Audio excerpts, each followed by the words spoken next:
इमरान खान को जिस हाथ ने खिलाया उसने उसी हाथ को काटा और उसने किसी बंदे से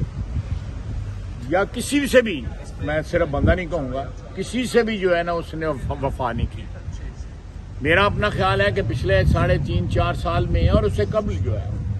उनको सरपरस्ती हासिल रही और आज उन्हीं के खिलाफ जो है वो जहर उगल रहे हैं।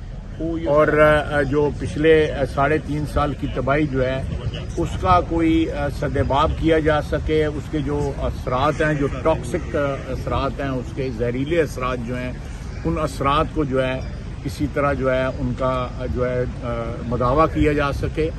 और इंशाअल्लाह ताला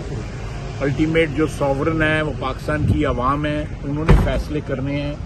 हम अपना केस जो है हम और हमारे कोलिशन पार्टनर्स जो है पाकिस्तान की आवाम के आगे रखेंगे और जो भी फैसला करेंगे तो पाकिस्तान की आवाम जो है अगले 48 घंटे में इंशाअल्लाह ताला जो है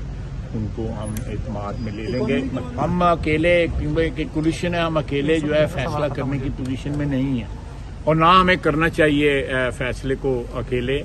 क्योंकि स्टेक्स जो हैं सिर्फ पाकिस्तान मुस्लिम लीग नून के नहीं हैं, स्टेक पीपल्स पार्टी के भी हैं, JUI के भी हैं, BNP मेंगल के भी हैं, बाकी पार्टियों के भी जो हैं वो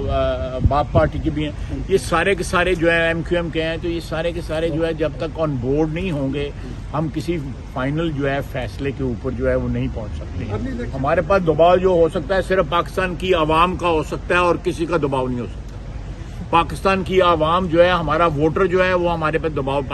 डाल सकता है और उसका हक बनता है क्योंकि वो सॉवरन है, वो आइन और कानून के मुताबिक जो है अल्टीमेट हुक्मरान है।